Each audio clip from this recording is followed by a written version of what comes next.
Los que lleváis tiempo conmigo sabéis que una de mis pasiones es la lectura. Por eso hoy os voy a traer algo distinto, diferente. No sé si se ha tocado con anterioridad este tema, pero es indiferente. Nosotros vamos a verlo desde este punto de vista que hoy os traigo. En concreto os voy a hablar de los apócrifos, los evangelios escondidos. ¿Habéis oído alguna vez hablar de ellos? ¿Sabéis a qué me refiero? No os preocupéis, poneros cómodos, que comenzamos.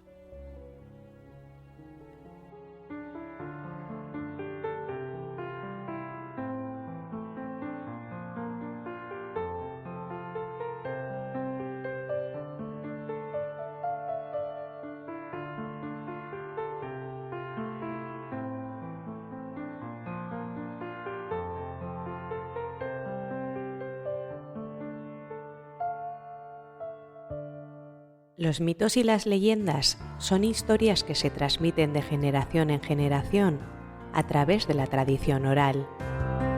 Son historias que nos hablan de los orígenes del mundo, de los dioses y de los héroes, de los peligros que acechan a la humanidad y de los valores que debemos seguir.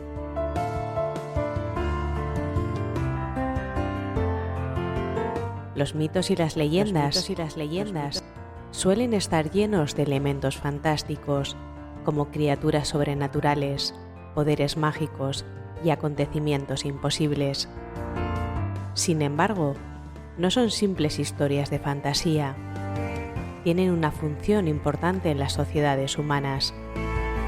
En primer lugar, ayudan a explicar el mundo que nos rodea. Nos hablan de los orígenes del universo, de la naturaleza y de los seres humanos.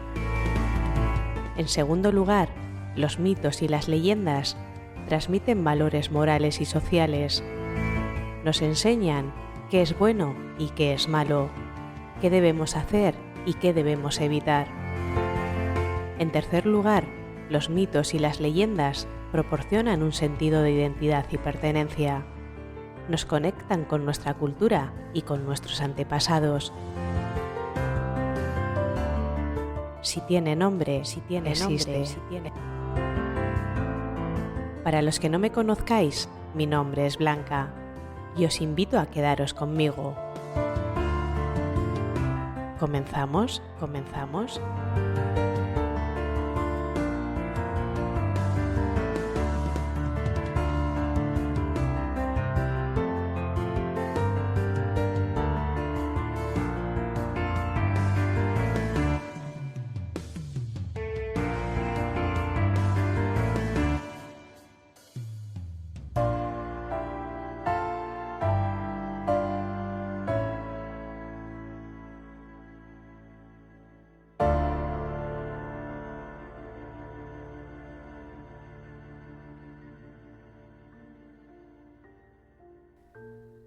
Cuatro fueron los evangelios escogidos para entrar en las Sagradas Escrituras.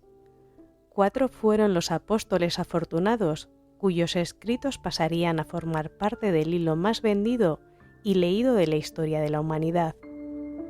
Sin embargo, son bastantes más de 4 los textos y evangelios que se quedaron fuera de este libro, que hoy conocemos como la Biblia. A finales del siglo II después de Cristo, San Ireneo de Lyon propuso expresamente que fueran los evangelios de Mateo, Marcos, Lucas y Juan los que fueran reconocidos por la Iglesia como los únicos que transmiten auténticamente la tradición apostólica y están inspirados por Dios. Así se ha mantenido durante los años, llegando a declararse como dogma de fe en el Concilio de Trento, en donde se definió el canon de las Sagradas Escrituras. A estos 4 evangelios los conocemos como los evangelios canónicos. Pero existen multitud de textos que surgieron en los primeros siglos del cristianismo en torno a la figura de Jesús de Nazaret, y que son apenas conocidos por la mayoría. A estos escritos, que no son aceptados ni por la Iglesia católica, ni por la ortodoxa, anglicana o protestante, los conocemos bajo el nombre de evangelios apócrifos. El término apócrifo proviene del griego y significa esconder. Con este término designamos a una gran cantidad de libros escritos de forma similar a los evangelios canónicos que las iglesias cristianas de los primeros siglos no reconocieron como parte de las Sagradas Escrituras. Sin embargo, poseen algunas diferencias que los hicieron quedarse fuera de la Biblia. La mayor parte de los textos apócrifos están cargados de una mayor fantasía en el relato, llegando incluso a mencionar nuevos e increíbles milagros de Jesús que no aparecen en los evangelios canónicos. Por otro lado, en estos escritos se hace referencia continuamente a la autoría de los mismos por parte de miembros relevantes de la comunidad, como Pedro, Santiago o Tomás, mientras que en los canónicos apenas hay señales del autor, dejando de esta manera el protagonismo a los hechos narrados. No obstante, no todos los evangelios apócrifos son iguales. Hay algunos que destacan por encima de otros por su contenido o por la persona a la que son atribuidos. Estos escritos son el caldo de cultivo ideal para los amantes de lo conspirativo. De los más de 50 escritos apócrifos que se considera que existen, he seleccionado para vosotros los 4 que me han parecido más curiosos o que he considerado más relevantes. El primero de ellos es el Evangelio apócrifo de Juan. Existe un texto apócrifo atribuido al apóstol San Juan y que no se encuentra dentro de su Evangelio canónico. En este texto, Jesús les dice a sus discípulos qué es lo que deben evitar si quieren entrar en el reino de los cielos. Curiosamente, una de las cosas que Jesús les dice es que no han de matar ni hombres ni animales. A continuación, os dejo un par de citas en las que Jesús invita a ser vegetariano a todo aquel que no quiera acabar en el infierno. No matéis hombres ni bestias, ni siquiera el alimento que ponéis en vuestras bocas, pues si comes alimento vivo, él mismo os vivificará. Pero si matáis vuestro alimento, el alimento muerto os matará a vosotros también.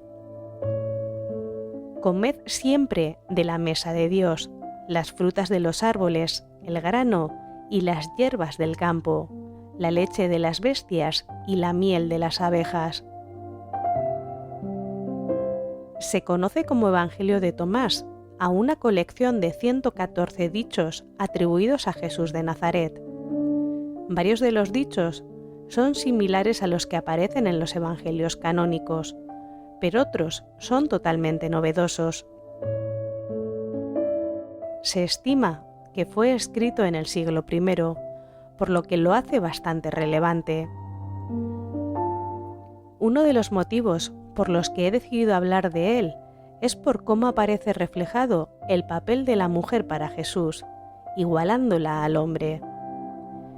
He aquí que le inspiraré a ella para que se convierta en varón, para que ella misma se haga un espíritu viviente semejante a vosotros varones.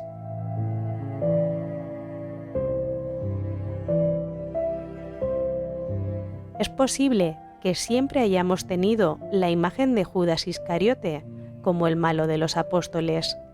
De hecho, su nombre lo usamos frecuentemente como sinónimo de traidor.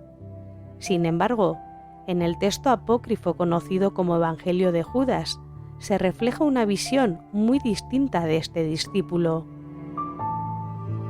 En este texto vemos a Judas Iscariote casi como el discípulo favorito del Maestro. Según este Evangelio apócrifo, si lo entregó a las autoridades romanas, fue en cumplimiento de un plan realizado por el mismo Jesús.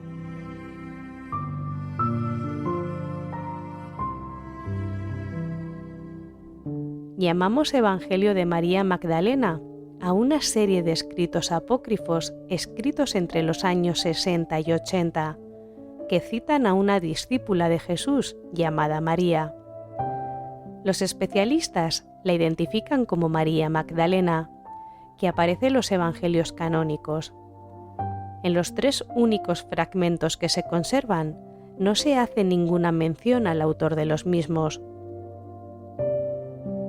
En los fragmentos que han llegado hasta nuestros días, podemos observar cómo María posee un papel más que relevante para Jesús, incluso parece estar por encima del resto de los apóstoles. En uno de los fragmentos, María consuela al resto de los apóstoles tras la marcha de Jesús. En otro, Mateo increpa a Andrés y Pedro, quienes dudan de que Jesús haya preferido a una mujer antes que a ellos para hacerles ciertas revelaciones secretas. Tras esto, Mateo decide predicar el Evangelio según María. ¿Quién eres tú para despreciarla? De todas maneras, él, al verla, la ha amado sin duda. Avergoncémonos más bien. Y así sigue. Existen multitud de textos apócrifos cargados de interesantes datos que desconocíamos. Este tema da para hablar miles y miles de horas, pero ahora os voy a traer un libro enigmático en la historia. De hecho, se dice que es el libro más enigmático de toda la historia. ¿Sabes a qué libro me refiero? ¿Sí? ¿No? No te preocupes. A continuación, te hablo del manuscrito Voynich, el libro más enigmático de la historia.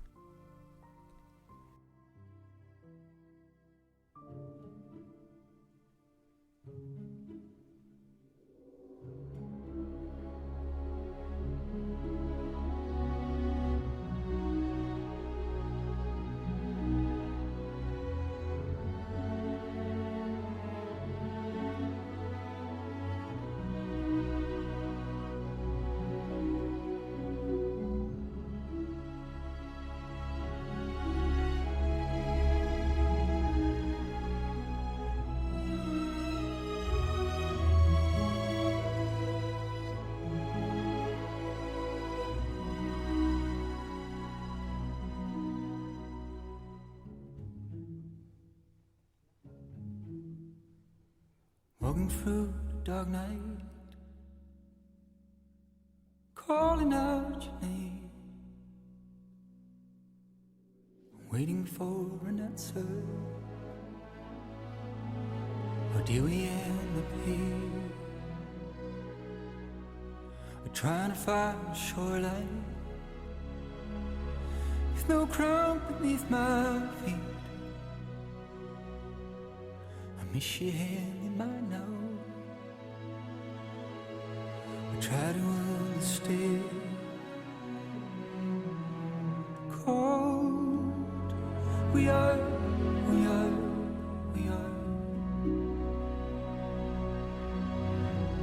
And cold we are.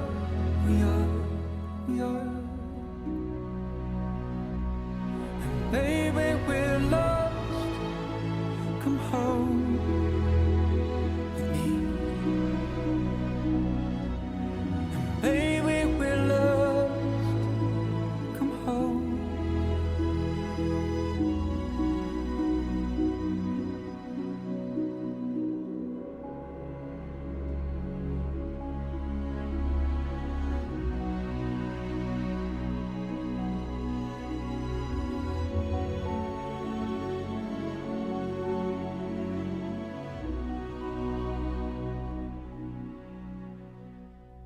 Once we were like sunlight, but nothing in between. But now we share distance, no shadows at our feet. I'm blinded by desire, no horizon that I see. Feel the cold of raindrops soothed by my tears. Cold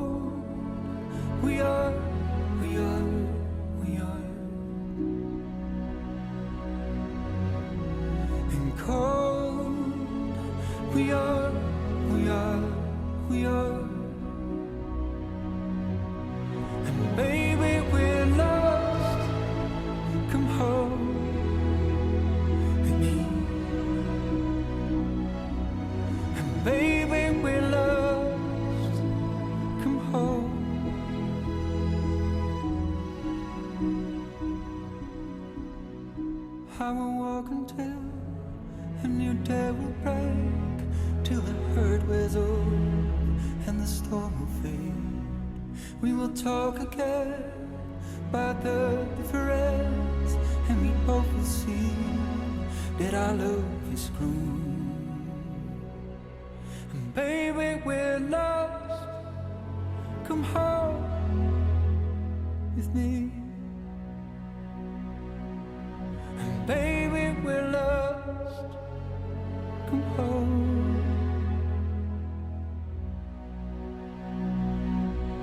And baby, we're lost. Come home with me. And baby, we're lost. Come home.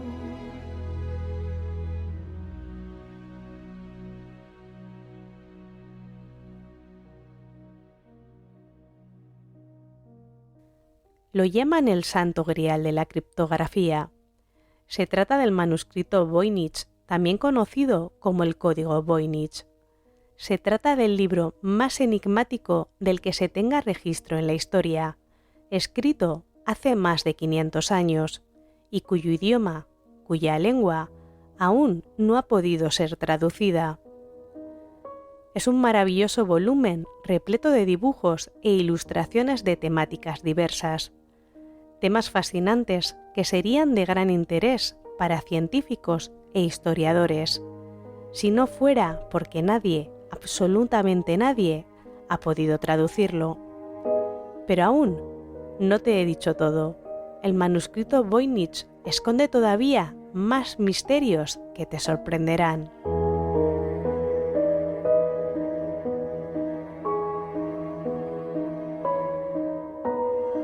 El fascinante misterio de este código o de este libro no se centra únicamente en que ningún experto haya podido averiguar en qué lengua está redactado, sino que además todas las temáticas e ilustraciones que allí se reflejan no parecen corresponderse con nuestro planeta. Es decir, vemos dibujos de astronomía, medicina, botánica, biología y farmacia que no existen en nuestro mundo. Nadie ha visto jamás las plantas que allí aparecen, ni los animales, ni los artilugios que allí se ven reflejados. Se ha datado que su antigüedad no va más allá de los 500 años, pero lo que vemos en cada una de sus páginas no encaja en ningún periódico histórico conocido. Podemos contemplar situaciones cotidianas donde seres humanos realizan actividades incomprensibles, utilizando además objetos que nadie termina de reconocer. Y lo que es más impresionante, las plantas, las flores, los árboles, ¿de dónde proceden? Nadie lo sabe. El manuscrito Voynich debe su nombre a Wilfrid Voynich, caballero ilustre que encontró este libro en una biblioteca jesuita cerca de Roma en 1912. Aunque en realidad perteneció a Kircher, un criptólogo alemán del siglo XVII, quien lo recibió a su vez de un tal Jonas Marcus Marci, rector de la Universidad de Praga en aquella época. Este, a su vez, lo consiguió por parte de George Bartschus, alquimista que trabajó en la corte de Rodolfo II. Indagando un poco más en sus orígenes y registros, parece ser que este libro surgió de la biblioteca de Johannes Kepler, quien entre los años 1584 y 1588 vivió en la corte de Rodolfo. Kepler era un gran aficionado a la alquimia, matemáticas, astrología y astronomía, y disponía además de muchos manuscritos y pertenencias de un personaje que admiraba en especial, Roger Bacon. De ahí que muchos piensen que el libro Voynich perteneciera originalmente a Roger, quien supuestamente, y según muchos, sería el verdadero autor del mismo. ¿Pero por qué lo hizo? ¿Qué razón le llevó a crear semejante maravilla de lo extraño? Recuerda que Roger fue un monje franciscano y gran alquimista que pasó gran parte de su vida investigando sobre la piedra filosofal y el elixir de la vida eterna. Tal vez el libro Voynich sea el resultado de sus investigaciones, unos logros que camufló con un lenguaje encriptado, una lengua complejísima e imposible que nadie ha logrado descifrar para comprender los secretos que ahí se esconden. Está claro que es todo un reto, sin duda.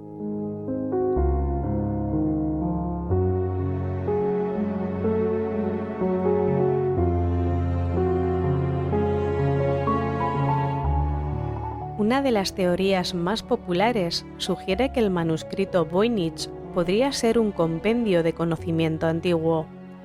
Esta interpretación se basa en la observación de sus ilustraciones detalladas de plantas, estructuras astronómicas y diagramas biológicos.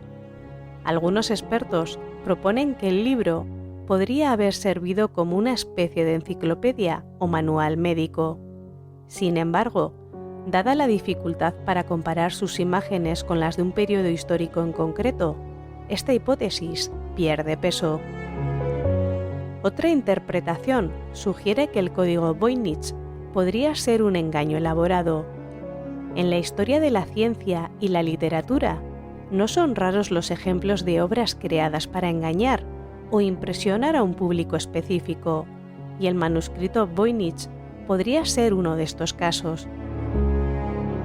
Algunos investigadores argumentan que podría haber sido creado con el propósito de venderlo a un coleccionista crédulo, que pensara que estaba adquiriendo un libro de sabiduría antigua invaluable. Esta teoría se ve respaldada por la ausencia de cualquier otra documentación o referencias a un idioma o escritura similar en registros históricos. Una de las posibilidades más fascinantes es que el manuscrito Voynich esté escrito en un idioma completamente desconocido o que haya sido perdido en la historia.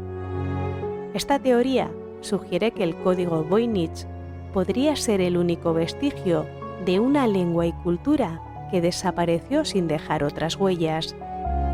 Los defensores de esta teoría a menudo citan la posibilidad de que este idioma podría haber sido hablado por una comunidad aislada o pequeña, cuya existencia pudo haber sido efímera o marginal en relación con las civilizaciones dominantes de la época.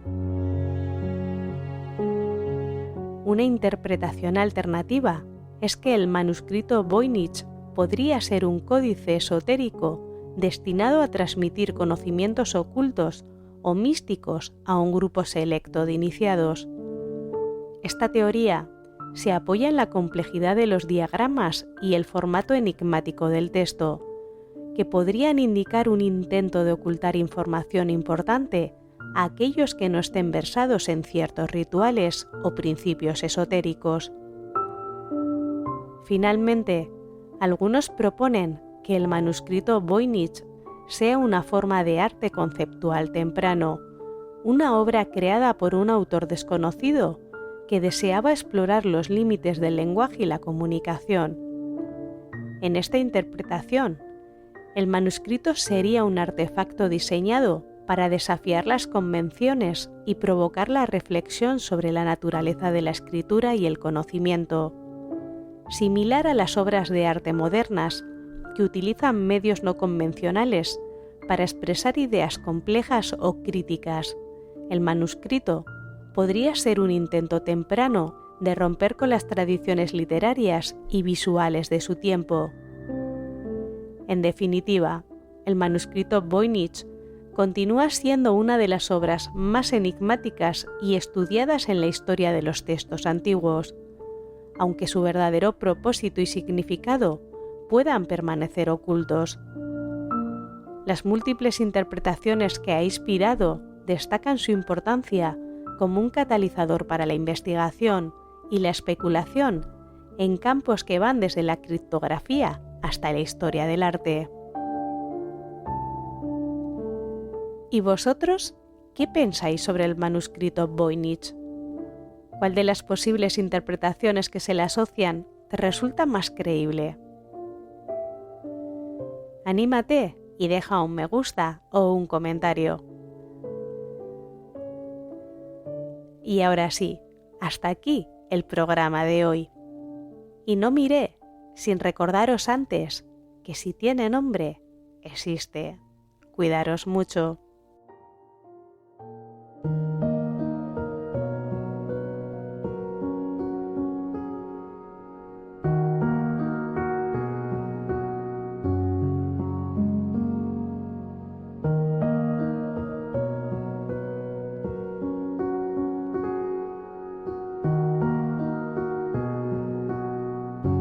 Si tiene nombre existe es un podcast creado y editado por mí para llegar a las personas que como tú comparten mi pasión por la cultura, leyendas, tradiciones. Puedes escucharme en iVoox, Podimo, Amazon Podcast, Google Podcast, Apple Podcast y en Spotify. También podrás seguirme en redes sociales como Instagram, TikTok y en YouTube. Te invito a que te suscribas al canal y te quedes conmigo. Podrás encontrar los enlaces en las descripciones de los programas.